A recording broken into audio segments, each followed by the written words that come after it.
Iglesia, buenas tardes. Dios los bendiga a todos. Me alegro mucho de estar aquí con ustedes, de tener el privilegio y la responsabilidad de dirigirme a ustedes con una palabra del Señor. Hoy el título de nuestro tema es: La Iglesia de Cristo es un regalo de Dios para sus hijos. Bueno, resulta, ¿qué son las iglesias cristianas? Básicamente son lugares de adoración, de estudio de las enseñanzas de Jesús y de la Biblia.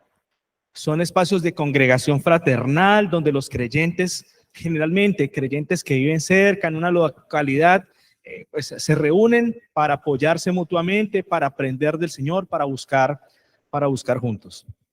De cierto modo, la iglesia es como un oasis en medio del desierto, un oasis espiritual.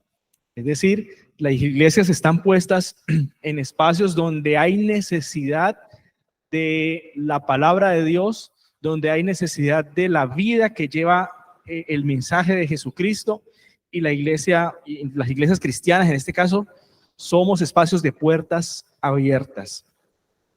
Del mismo modo, las iglesias son como, digamos, de cierta forma reflejan las oportunidades que Dios le da a la gente alrededor.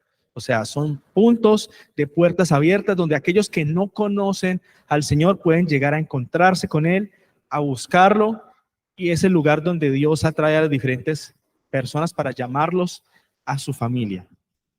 En nuestra reunión de aniversario, que fue hace 8 días, tuvimos un discurso que de una u otra forma recordaba lo que ha pasado con nosotros en estos 32 años, y fue un resumen pues muy rápido, que en términos generales mencionaba que todo comenzó con familias, en el caso de nuestra iglesia, unos grupos familiares. Esos grupos familiares tenían personas a los cuales el Señor Jesús iba llamando y los iba consolidando pues para hacer un trabajo y llevar a otras personas, tener otros invitados, y de una u otra forma el Señor nos iba colocando a esas personas. Nosotros mismos en determinado momento fuimos puestos aquí, y la iglesia fue creciendo. Para nuestro tema de hoy voy a leerles un fragmento de esto que leímos, porque es una reflexión, digamos, que va a ser utilizada en este tema que estamos trayendo. Entonces dice así: la iglesia ha sido un regalo de Dios para cada uno de nosotros. Más que un grupo de personas, somos una familia espiritual. Aquí está nuestra gente, las personas que vemos cada semana. No somos ajenos unos con otros. Aquí tenemos un lugar especial. Nos sentimos amados, nos solidarizamos unos con otros y nos llevamos muy arraigados en el corazón. Entre todos nos apoyamos y nos fortalecemos ante circunstancias difíciles. Nos animamos y nos motivamos a perseverar en la búsqueda del Dios vivo. En otro fragmento decíamos: cientos de personas han estado en alguna de nuestras reuniones, han escuchado alguno de los sermones, y muchos recibieron consejería y ayuda espiritual de forma personalizada. Muchos invitados nunca más volvieron. Otros se quedaron y estuvieron entre nosotros durante meses y años. Hemos visto varios niños y jóvenes convertirse en hombres y mujeres, muchas niñas, e incluso hemos visto crecer a sus hijos. Aquí se formaron parejas que ahora son hogares. Hemos escuchado historias de vida, testimonios y miles de relatos de cómo Dios se ha manifestado en la vida de los que confían en Él. Hemos sido testigos de personas que fueron transformadas y renovadas por la obra de Jesucristo. Hemos visto hogares restaurados, enfermos sanados. Hemos escuchado a personas que levantaron sus manos o su mano para pedir ayuda al cielo y Dios les contestó. No habían peticiones pequeñas o grandes, Dios ha contestado. Todo esto es un resumen muy general de lo que realmente ha pasado con nosotros y lo que quizás pasa en otras iglesias que siguen al Dios de la Biblia y a Jesús de Nazaret. Así que, ¿qué podemos aprender de todo esto? ¿Qué podemos aprender de nuestra propia historia? Es el análisis en el que vamos a entrar hoy.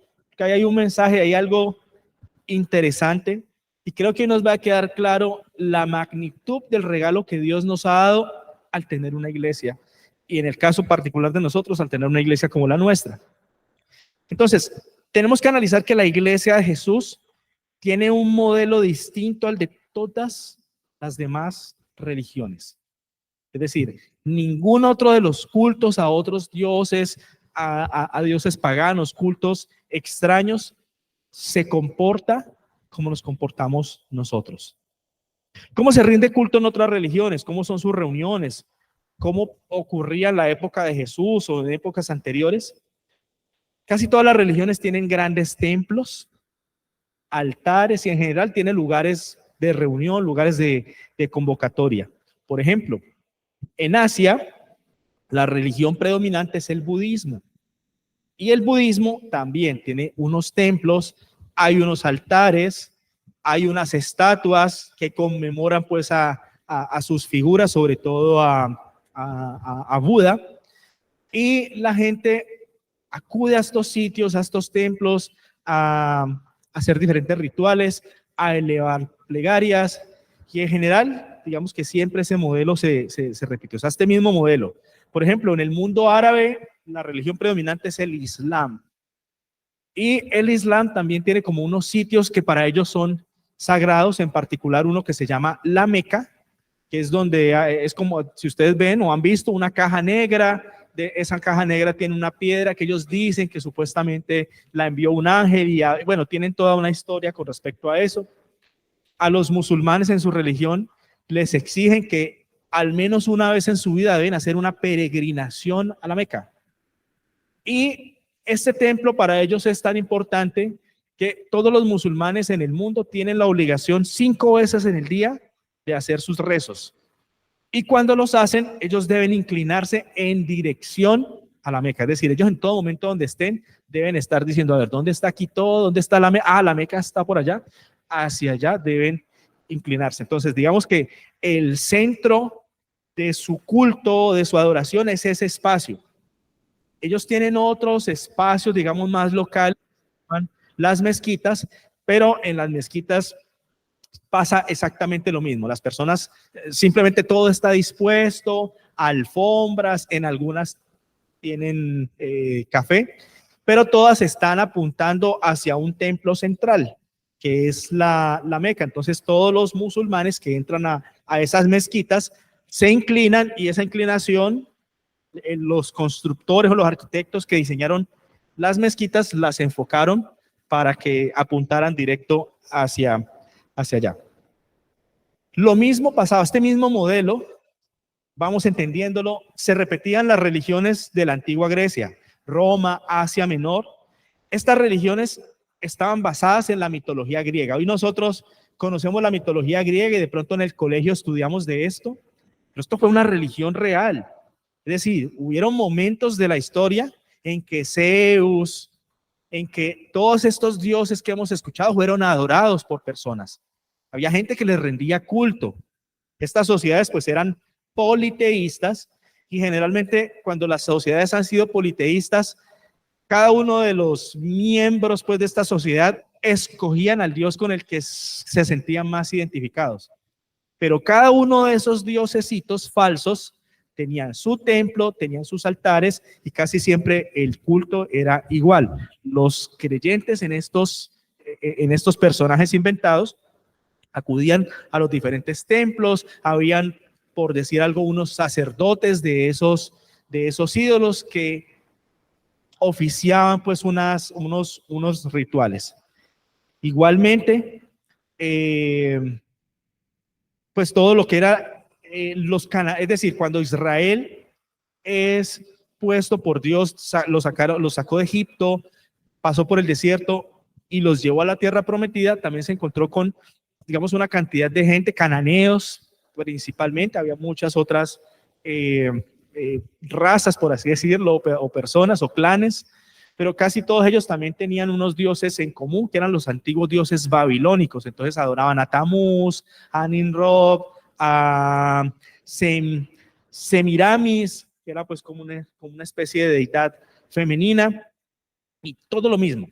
Templos, altares, rituales, muchos de estos rituales eran horribles, rituales donde se sacrificaban personas, donde habían orgías, en fin, pero todo era, digamos, muy parecido. Incluso el judaísmo, el judaísmo tenía un templo central que Dios le ordenó al pueblo de Israel que construyeran ese templo.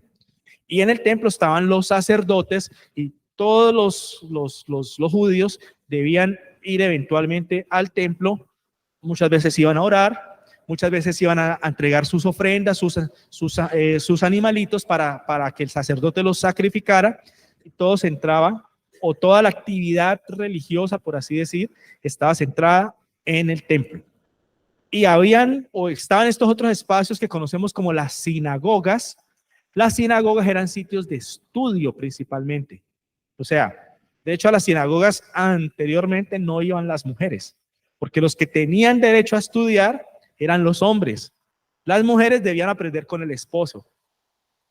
Entonces, cuando el templo fue destruido, las sinagogas, digamos que empezaron a tener un rol un poco más activo en lo que era la adoración, pues, de ellos y digamos, había otras actividades que son las que hay hoy, al día de hoy, pero mire que el modelo se va repitiendo. Ahora, ¿qué hay de distinto con nosotros? Bueno, un caso antes de que pasemos al siguiente punto. Están también los samaritanos, o estaban en la época de Jesús. Los samaritanos eran un pueblo que tenía mezclas culturales. Entonces, ellos eran judíos o israelitas. Se dice que eran descendientes de las tribus de Manasés y otros los hijos de José. Pero cuando hubo el exilio a Babilonia, ellos no se fueron, digamos, en esa región no los persiguieron, sino que se quedaron allí. Pero después vinieron babilonios, se mezclaron con ellos, pasaban por ahí todo tipo de extranjeros y ahí se quedaban, los recibían. Entonces, ellos desarrollaron un sistema religioso que combinaba conceptos del judaísmo con elementos paganos de la tradición babilónica. De hecho, ellos erigieron un templo y todos los samaritanos iban a ese templo y ese era su lugar oficial, sagrado. Entonces, digamos que Jesús viene a este mundo y se encuentra con este panorama que acabamos de ver, digamos un modelo de culto, de rendir culto, de adoración, aunque a dioses falsos, pero el modelo se mantenía. Estaban los judíos que bien o mal, pues este mismo modelo fue el que Dios les ordenó ejecutar. Y entonces hay una conversación de Jesús con una mujer samaritana, donde Jesús le dice, esta situación o este modelo que tú ves en todas las religiones va a cambiar drásticamente. Viene algo distinto. Miremoslo en Juan 4 y vamos a leer del 19 al 21. Nos vamos a saltar una cantidad de partes de la conversación de Jesús con la mujer samaritana porque ese no es nuestro tema central. Solo queremos destacar algo aquí, un detalle de esa conversación que está aquí en Juan 4, del 19 al 21 y les voy a leer. Entonces, ella le dijo a Jesús, Señor, dijo la mujer, seguro que usted es profeta. Así que dígame, ¿por qué ustedes, los judíos, insisten en que en Jerusalén es el único lugar donde se debe adorar, mientras que nosotros, los samaritanos, afirmamos que es aquí, en el monte Gerizim, donde adoraron nuestros antepasados?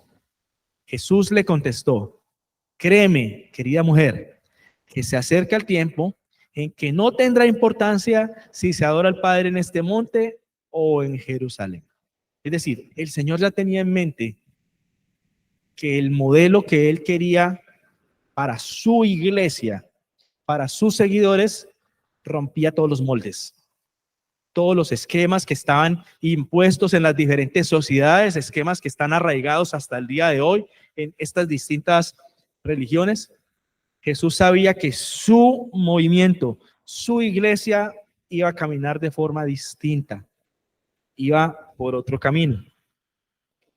Entonces, algo que nosotros empezamos a comprender cuando vimos el desarrollo de la iglesia es nuestro siguiente punto, es que en el cristianismo primitivo, las casas tomaron más relevancia que los templos.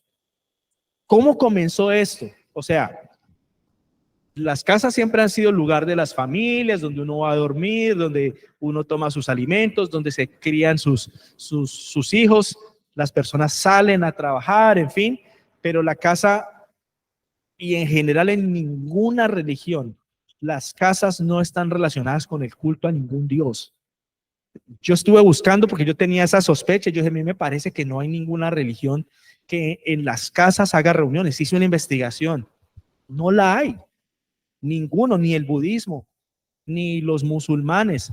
Es decir, de pronto pueden tener reuniones de índole interno familiar, donde ellos enseñen sus principios, sus cosas, pero digamos, reuniones de carácter oficial que se hagan en las casas, ninguna religión lo tiene. Somos exclusivos. Y el cristianismo primitivo era, digamos, el que tenía esa novedad de empezar a reunirse. Pero ¿cómo comenzó todo? Comenzó por Jesús. Comenzó en la última cena. Resulta que cuando acuérdense que la última cena del Señor Jesús fue el cumplimiento de otra cena. Eso lo vimos por allá en una charla.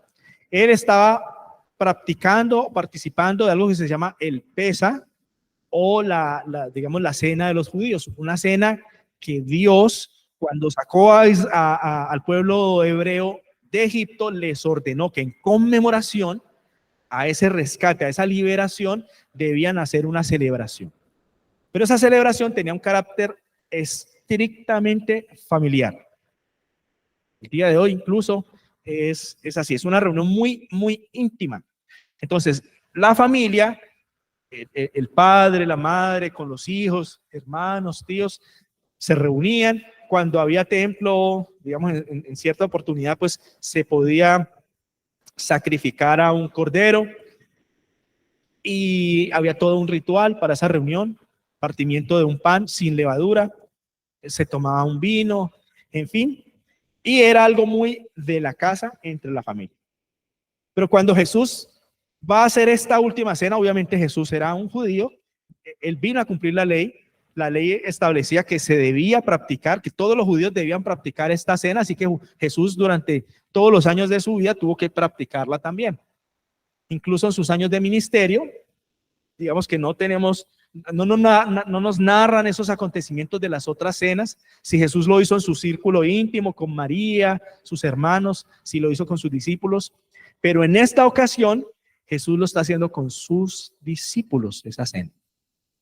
Entonces ahí empieza un poco a romper el molde, porque el lazo que lo une con sus discípulos no son lazos de sangre. Es decir, ellos son amigos, son discípulos, hay una relación digamos, de maestro-discípulos, pero ellos no son sus hermanos. Generalmente en Israel, toda la vida, a través de las sinagogas, han habido maestros. Esos maestros tenían sus talmidit o discípulos, y cuando eran estas festividades, típicamente cada uno para su casa. Digamos que sería como un símil de cómo es hoy la Navidad, por así decirlo, que a veces nos reunimos en la iglesia, pero después la Navidad cada uno para su casa. Pues esta cena tenía un carácter un poco así, para que la entendamos. Entonces Jesús está aquí, esta vez con sus discípulos, y digamos que practican la cena, pero hubieron elementos distintos que no son los que Dios le ordenó como tal al pueblo de Israel, y por eso Jesús dijo, venga, a partir de aquí viene un pacto nuevo. La cena ahora ya no va a tener la connotación de la salida de Egipto, sino que ahora ustedes lo que van a celebrar es que este es el nuevo pacto en mi sangre. Pero miremos el detalle acá. Vamos a Lucas 22 y vamos a leer del 7 al 13. Y vamos a ir entendiendo cosas interesantes de lo que está haciendo Jesús y de la forma que Él le está dando a su iglesia y hacia dónde la está llevando. Lucas 22, del 7 al 13. Dice, Jesús vio a Pedro y a Juan diciendo, Jesús envió a Pedro y a Juan diciendo, id, preparadnos la Pascua para que la comamos. Lucas 22, del 7 al 13. Dice, ellos le dijeron, ¿dónde quieres que la preparemos? Él les dijo, he aquí, al entrar en la ciudad, os saldrá al encuentro un hombre que lleva un cántaro de agua. Seguidle hasta la casa donde entrare. Y decid al padre de familia de esa casa, el maestro te dice, ¿dónde está el aposento donde he de comer la Pascua con mis discípulos? Entonces él os mostrará un gran aposento alto ya dispuesto. Preparad allí. Fueron pues y hallaron como les había dicho y prepararon la Pascua. Entonces pregunta para todos, ¿dónde Jesús participó de esta Pascua? ¿En un templo? ¿En una montaña? ¿En una casa? En la casa de una persona que de una u otra forma conocía al Señor, porque los discípulos fueron y le dijeron, venga, es que el Señor pide que le disponga de un sitio porque Él quiere preparar la Pascua. Entonces dice que ese sitio ya estaba preparado, obviamente para la Pascua. En Israel todo el mundo en el momento del Pesa, todos se están preparando para la Pascua, todos tienen todo dispuesto, lo del cordero, los panes, o sea, todo tiene que estar listo. No puede ser que a última hora a ver cómo salimos a correr para dejar todo listo. No, digamos que todo estaba. Entonces por eso aquí la Biblia nos está diciendo que estaba todo listo. Y la sorpresa para él es, ¿cómo así? El Señor viene a mi casa con los discípulos, excelente, el aposento alto que hay aquí, allí va a ser esa cena. Entonces se hizo en una casa, en la intimidad de un hogar, como un modelo de familia. Ese día Jesús tomó pan, esto ya es Corintios, pero los leo. Tomó pan y habiendo dado gracias lo partió y dijo, tomad, comed, esto es mi cuerpo que por vosotros es partido, haced esto en memoria de mí. Mire la orden que está dando, haced esto en memoria de mí. O sea, esto que estamos haciendo ahora acá, reunirnos en familia, entre personas que no comparten el mismo lazo de sangre, sino la misma fe, reuniéndose en torno a una cena. Las cenas tienen la connotación de celebración. Ustedes van a hacer lo mismo, ustedes van a celebrar mi sangre, ustedes van a celebrar todo lo que van a aprender y lo que va a acontecer. Y esto debe repetirse. Entonces, los creyentes del primer siglo, esa primera iglesia, ¿cómo asimiló esta orden de Jesús? ¿Cómo entendieron? Que uno podría decir, bueno, ¿será que entonces siguieron haciéndola cada año durante la fiesta del Pesa? Entonces ellos hacían su versión. ¿O cómo asimilaron esto? ¿O será que no solamente lo tomaron como que Jesús les dijo, hagan esta cena, partan ahí el pan, sino que de pronto había un significado mucho, mucho más profundo que ellos lo entendieron de manera clara y nítida? Veámoslo acá. Vayamos a Hechos 1. Vamos a leer del 3, nos vamos a quedar un ratico en Hechos porque por ahí vamos a leer otra cosa. Hechos 1.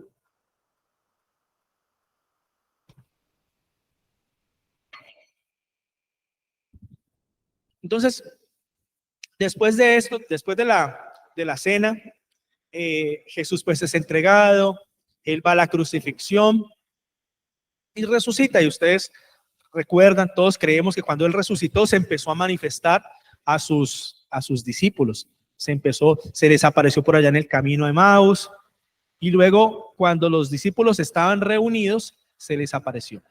Y en varias ocasiones que Él se apareció, ellos ¿qué estaban haciendo?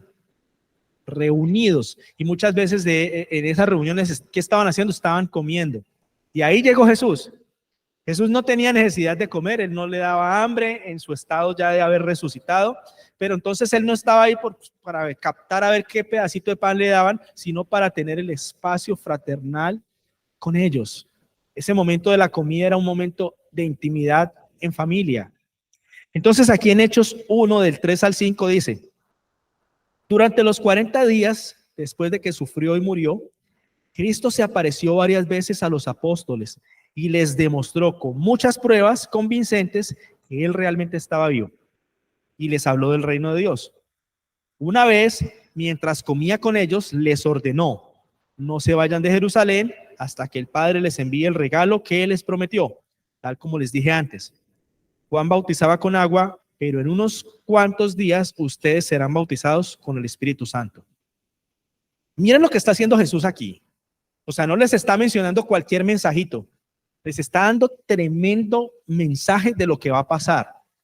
Les está diciendo, quédense acá, porque así como Juan bautizaba con agua, ustedes van a ser bautizados con el Espíritu Santo y esto va a ser algo increíble, esto va a ser algo especial. Esta va a ser la llama que le da vida a la iglesia y ahora sí ustedes van a ver cómo todo va a cambiar a partir de ese momento. Pero mire en qué espacio les dio esto. Es una noticia de ese calibre pudo haber sido dada en el templo de Jerusalén, en el monte de los olivos, pero no. Ellos estaban reunidos en una reunión muy íntima, muy familiar, y ahí él llega, se sienta a comer con ellos y les lanza semejante perla. Les dice, ya viene el Espíritu Santo, ya viene el Espíritu Santo. Un poco más adelante, en Hechos 1, en el 12, vemos nuevamente lo que estaba pasando con la iglesia. Dice, entonces volvieron a Jerusalén. Estoy leyendo Hechos 1, del 12 al 14. Dice, entonces volvieron a Jerusalén desde el monte que se llamaba el Olivar, el cual está cerca de Jerusalén, camino de un día de reposo. Y entrados, subieron al aposento alto, donde moraba Pedro y Jacobo, Juan, Andrés, Felipe, Tomás, Bartolomé, Mateo, Jacobo, hijo del Alfeo, Simón el celote y Judas, el hermano de Jacobo. Todos estos perseveraban unánimes en oración y ruego con las mujeres y con María, la madre de Jesús, y con sus hermanos. Aquí vemos claramente que primero que todo estaban juntos. En parte era por las circunstancias. Ellos estaban siendo perseguidos. Claro, por un lado Jesús les dijo, quédense quietos, quédense en Jerusalén, y ellos no podían estar por ahí en la plaza pública exhibidos porque pues estaban pagando por sus cabezas. Así que ellos estaban reunidos en sitios íntimos. Aquí en este caso están en una casa. ¿Y qué están haciendo en esa casa? Perseverando en oración, orando, dando gracias a Dios. Ya ellos estaban empezando a asimilar que el Señor Jesús ya había resucitado, que no habían perdido los últimos años de su vida siguiéndolo y que algo especial iba a pasar. Así que ellos estaban ahí pidiendo quizás protección, porque la situación afuera de la casa no era la más favorable. Soldados romanos por todas partes, peregrinos. Lo de Jesús en esa época, pues en esos días estaba pues muy reciente, o sea, y ellos no estaban en la zona de confort. ¿Cuál era la zona de confort? Allá en donde ellos vivían, en Galilea. Recuerden que ellos, casi todos los discípulos eran de allá de la zona de Nazaret, de Galilea, donde él los llamó, que era una región apartada de Judea. Ellos estaban en Jerusalén. Es como si nosotros, nuestra casa aquí, andamos es por Bogotá y resulta que en el barrio donde estamos nos están persiguiendo. El Señor nos dice, esperen aquí porque voy a hacer algo grande con ustedes. Y uno está preocupado, metido en una casa sin poder salir. Así estaban ellos, juntos. ¿Y qué pasó entonces cuando ellos estaban así? En Hechos 2 del 1 al 4 se nos narra. Hechos 2 del 1 al 4. Dice, cuando llegó el día de Pentecostés, estaban todos unánimes juntos. Y de repente vino del cielo un estruendo como de un viento recio que soplaba, el cual llenó toda la casa donde estaban sentados. Y se les aparecieron lenguas repartidas como de fuego, asentándose sobre cada uno de ellos. Y fueron todos llenos del Espíritu Santo. Comenzaron a hablar en otras lenguas, según el Espíritu les daba que hablasen. ¿Cómo comenzó el evento más importante de la iglesia de Jesucristo, que es el bautizo del Espíritu Santo, o lo que nosotros llamamos como el Pentecostés? Estaban reunidos en una casa. ¿Qué estaban haciendo en esa casa? Adorando, rindiendo culto. Y en ese lugar el Señor llega y los transforma y los empieza a exhibir. En ese momento Jesús y el Espíritu Santo los empieza a exhibir, porque dice que se escuchó un estruendo. Todos los vecinos y toda la gente de Jerusalén escuchó ese estruendo, porque miles de personas salieron a correr a ver qué había pasado. Mire que no fueron ellos los que salieron a gritar, ¡hey, pueblo de Jerusalén, judíos, israelitas, aquí estamos, el Espíritu Santo nos tocó! No, ellos estaban muertos del miedo. Fue el Señor el que hizo un estruendo y les empezó a enviar gente. Y ellos allí de repente, pues estaban en la comodidad de esa casa y ahora reciben algo nuevo, el bautizo del Espíritu Santo. Físicamente se manifestaron como unas lenguas de fuego, es decir, unas señales que fue evidente de que algo estaba pasando, y les empieza a llegar gente y gente empieza a ser tocada por el Señor, a convertirse, y esta vez los escucharon y muchas personas se convirtieron y todo salió desde una reunión en una casa. Otra reunión en una casa, en Hechos 20, del 7 al 12, les cuento un poco el contexto de esto. Es decir, esta situación ustedes saben que siguió. Ellos, los discípulos, seguían reuniéndose en las casas. Las primeras iglesias se reunían en las casas. Dice por ahí Hechos que ellos también iban al templo de Jerusalén en ocasiones. Pero en otra parte, cuando ellos fueron al templo, vieron a un enfermo, y acuérdense esa historia que le dijeron: no tengo plata ni oro, pero lo que tengo te doy. En el nombre de Jesús de Nazaret. Y en otra ocasión, Pedro y otro que se me escapa en el momento, estaban en el templo. ¿Qué se pusieron a hacer? A predicar. O sea, ellos al templo iban a predicar. Y su reunión, su intimidad con el Señor eran las casas. ¿Ven cómo Jesús volteó ese modelo? Porque hasta antes de Jesús, la intimidad con Dios de las personas y de los israelitas era en el templo. No había otro lugar. Acuérdense lo que la samaritana le preguntó a Jesús: ustedes los judíos insisten en que la adoración es allá en el templo, y nosotros, nuestros antepasados, hemos adorado a nuestros falsos dioses acá en este monte. Pero entonces, para el judío promedio, el lugar de adoración donde se encontraban con Dios, porque allá se suponía que Dios manifestaba su presencia, era en el templo, y acá ya no. Las casas se volvieron importantes. Y en Hechos 20 ya está Pablo, ya se convirtió, y hay un caso, dice Hechos 20 del 7 al 12. El primer día de la semana nos reunimos con los creyentes locales para participar de la cena del Señor. Se reunieron en la casa, ¿y qué fueron a hacer? La cena del Señor. O sea que no fue cada año, fue casi que por reunión lo hacían. Pablo les estaba predicando, y como iba de viaje al siguiente día, siguió hablando hasta la medianoche. No le pusieron la cancioncita. El cuarto de la planta alta donde nos reuníamos estaba iluminado con muchas lámparas que titilaban, o sea, velitas. Como Pablo hablaba y hablaba, a un joven llamado Eutico, que estaba sentado en el borde de la ventana, le dio mucho sueño. Finalmente se quedó profundamente dormido y se cayó desde el tercer piso y murió. Pablo bajó, se inclinó sobre él y lo tomó en sus brazos. No se preocupen, les dijo, está vivo. Entonces todos regresaron al cuarto de arriba, participaron de la cena del Señor, comieron juntos. Pablo siguió hablándoles hasta el amanecer y luego se fue. Mientras tanto, llevaron al joven a su casa vivo y sano, y todos sintieron un gran alivio. Miren lo que estaba, miren que las casas se volvieron el centro de la adoración, el centro del mover de Dios. Y en este caso en particular, o sea, Pablo estaba feliz, hable y cuénteles y dele, y obviamente el cuerpo se agota. Y este chico dice que estaba en una ventana por ahí en el último piso y se fue para atrás, se cayó y se mató. Y Pablo fue, oró por él, se levantó nuevamente. El Señor hizo el milagro, o sea, prácticamente el Señor restauró, resucitó a esa persona. Yo creo que nosotros en nuestra cultura, después de un choque emocional como esos, de ver que estamos reunidos y la persona se cae y todo el mundo para su casa.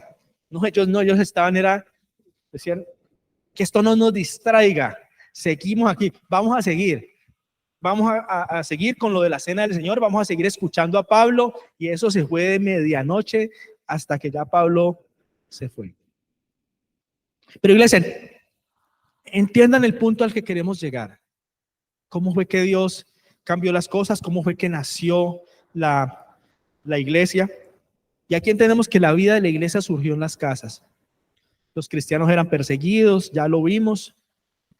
Y de cierta forma la dinámica social que estaban viviendo los impulsó a que la iglesia se desarrollara de esa forma, pero ya entendíamos que eso no fue, no es que la dinámica social los llevó a eso, la iglesia por casualidad. No, esto estaba muy claro en los planes de Dios. Estaba muy claro en los planes de Jesús. Jesús, desde que le dijo a la mujer samaritana, mire, va a llegar el momento en que ni en el templo de Jerusalén, porque se lo van a destruir, pues no se lo dice así, pero pues él lo sabía. Y obviamente en ese templo donde nunca se ha adorado a Dios, un templo pagano que estaba en Samaria, pues esos lugares no van a ser trascendentes, no van a ser importantes para la adoración a Dios. En Hechos 2:42 dice algo clave. Todos los creyentes se dedican a las enseñanzas de los apóstoles, a la comunión fraternal, a participar juntos en las comidas, entre ellas la cena del Señor y a la oración. Ahí mismo en el 46 dice, adoraban juntos en el templo cada día, se reunían en las casas para la cena del Señor y compartían sus comidas con gran gozo y generosidad. Todo el tiempo alabando a Dios y disfrutando de una buena voluntad de toda la gente. Y en ese escenario, en ese entorno, mire lo que dice el Señor. Y cada día el Señor agregaba a esa comunidad cristiana los que iban siendo salvos. Es decir, en las casas ocurrían cosas especiales, milagros como los que vimos con Pablo, pero también se estaba dando una sinergia especial que tampoco era vista en ninguna religión. Y es lo que dijo Jesús: ustedes los van a conocer, que son mis discípulos por el amor entre ustedes. Para que, digamos, para nosotros entender lo que pasaba en las dinámicas del mundo y de las religiones, es como cuando de pronto estábamos en el catolicismo. Si es que algunos de los que están acá estuvieron por allá. De pronto hay parroquias, y de cierta forma, pues uno iba a su parroquia los domingos y todo, pero típicamente uno no formaba como unos lazos de familia con la gente que típicamente iba ahí. De pronto en grupitos más pequeños se podría dar, de personas que son más activas y se puede dar, pero en términos generales la gente va como a cumplir su ritual o su ceremonia y después chao. Y esto es lo que pasa en el mundo, en todas las religiones, en todos los movimientos. Y Jesús sabía que para nosotros venía algo distinto. Entonces la iglesia no es simplemente un templo a donde vamos a cumplir un ritual, que en el caso nuestro le llamamos culto, sino que somos una familia. Es la visión correcta que tú y yo debemos tener de lo que ocurre aquí. Somos una familia. Como familia nos apoyamos, como familia nos preocupamos los unos por los otros. Hay ocasiones en que quizás de pronto no tenemos los medios para cubrir las necesidades de todos los que puedan tener necesidad dentro de la iglesia, pero como mínimo lo que Dios esperaría cuando somos parte de una comunidad y que amamos como familia a la gente que está allí, es que doblemos nuestras rodillas en clamor por esas personas también, como si fuésemos una familia. Entonces, desde esta perspectiva, la iglesia de Cristo es un regalo, es una respuesta, es algo que Él nos regaló, es un privilegio que no tiene ninguna otra religión inventada. No lo tiene nadie más, es un privilegio que tú y yo tenemos. Ni siquiera los judíos que siguen al mismo Dios al que nosotros creemos. Ellos tienen un sistema distinto, cerrado. O sea, intente usted ir a una sinagoga a ver si lo dejan entrar. Hace mucho tiempo tuve un señor, un amigo, un doctor, amigo judío. Yo le dije, venga, quiero que me invite a un pesa de allá de su comunidad. No, imposible. No fue posible. Él era muy especial, nos quería mucho como familia. Y se tomó la molestia y vino y hizo el pesa en la casa donde nosotros vivíamos, así molió manzanita y nos explicó pues desde su cosmovisión y lo que hacen. Fue especial, fue porque fue más algo de amistad, que no le pusimos pues como ritual para adorar a Dios, sino era algo más de familia, porque al templo o a la sinagoga yo no pude entrar, o sea, no soy digno de entrar a ese sitio. Así que es un grupo cerrado. Y nosotros como creyentes estamos llamados a hacer todo lo contrario, puertas abiertas. Aquí puede venir todo el que esté necesitado. Venid a mí todos los que estéis cargados y trabajados y yo os haré descansar. Es lo que dijo Jesús y esa debe ser la bandera de las iglesias de Jesucristo. Aquí deben llegar todo el que esté necesitado, con hambre y sed espiritual, con hambre y sed de justicia, y en la iglesia debe ser saciado, porque si aquí está la presencia de Dios, Él toca a las personas y es el que añade a la iglesia cada día los que van a ser salvos. Ese es el modelo. Nosotros no nos podemos inventar otro, lastimosamente.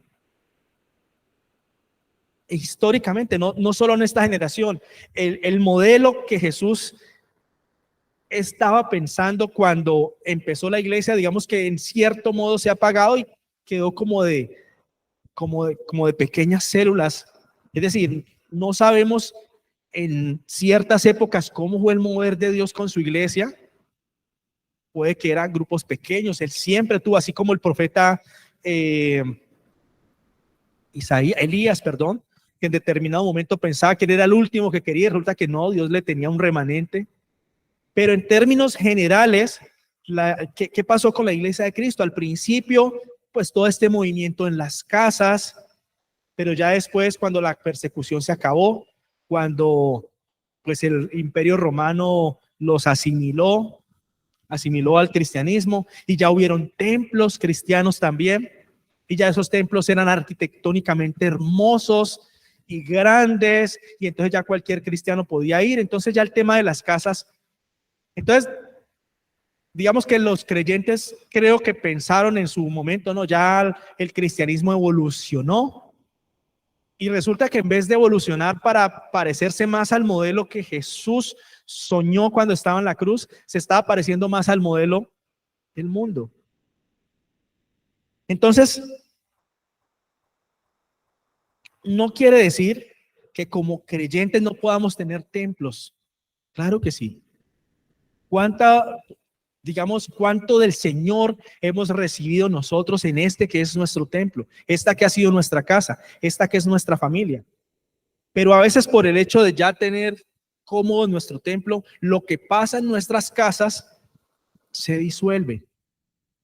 Y este mensaje de hoy no es una motivación para que salgamos a hacer grupos familiares. Ese no era el objetivo. El objetivo era ver lo que ha hecho Jesús en la historia y cómo la iglesia es un regalo de Dios para nosotros y cómo su esencia es una esencia familiar. Somos una familia primero que todo.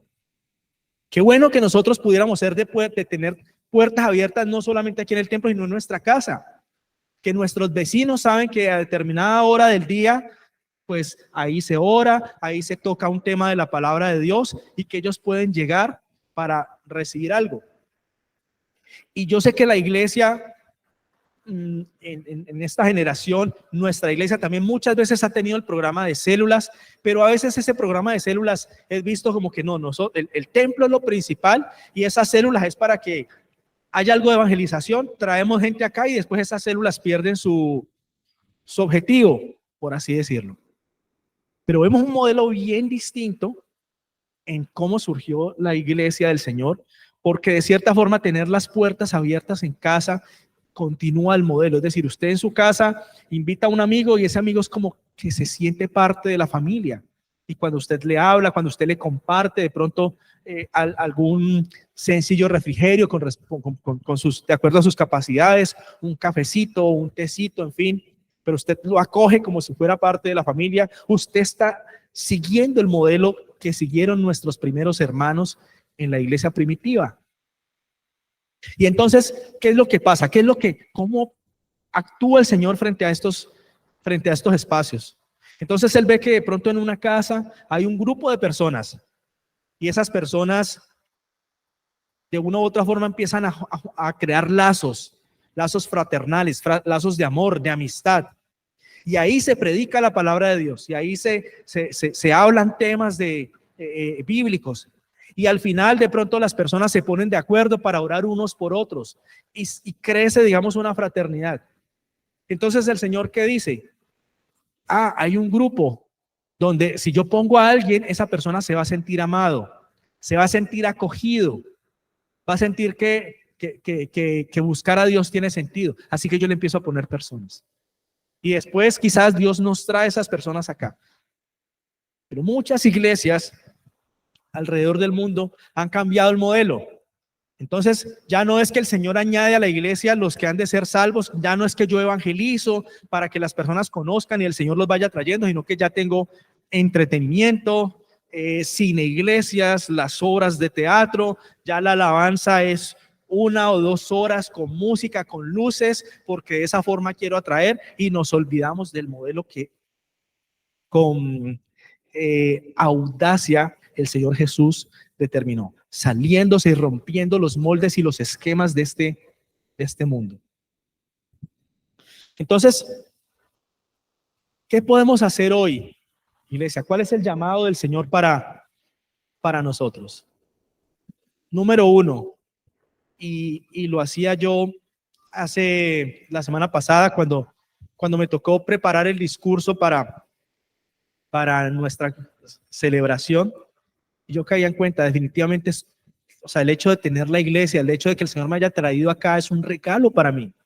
O sea, esta iglesia, ustedes son un regalo para mí. Cada uno de nosotros hemos sido importantes en lo que Dios ha hecho en nosotros. Es decir, Dios no solamente ha bendecido islas solitarias, egoístas, sino que nos dio una familia.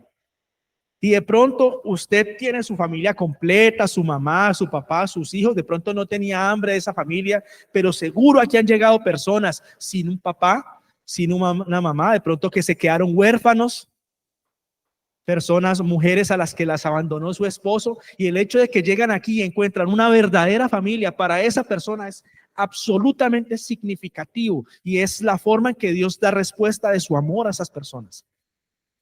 Es lo que nunca como iglesia podemos perder de vista.